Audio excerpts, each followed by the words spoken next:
শুক্র যদি কারোর হরোস্কোপে ৭ নম্বর ঘরে থাকে, সেই মানুষটা কীরকম হতে পারে তার পজিটিভ নেগেটিভ দিক নিয়ে আজকে আমরা এই ভিডিওর মাধ্যমে কথা বলব।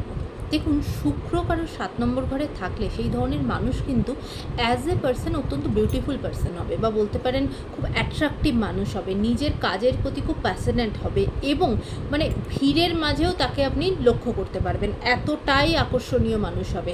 তাদের যে ইনার বিউটি সেটা খুব সুন্দর হবে। এই ধরনের মানুষের স্কিন খুব সুন্দর হয়। এদের ম্যারেজের দিক থেকে সাধারণত এদের লাভ ম্যারেজ করার বা লাভ ম্যারেজ হওয়ার একটা পসিবিলিটি খুব হাই থাকে এবং এদের ম্যারেজের জায়গাটা খুব শান্তিপূর্ণ হওয়ার সম্ভাবনা খুব বেশি। বিশেষ করে যাদের নিজের এটা তো ঠিক, এগুলো আমরা একটা জেনারেল আলোচনা করছি, কিন্তু যাদের ধরুন যাদের চার্টে হয়তো ৭ নম্বর ঘরে শুক্র আছে এবং তার যদি শনির অবস্থানও ভালো হয়, তাদের সাধারণত ম্যারেজ লাইফ ভালো হয়।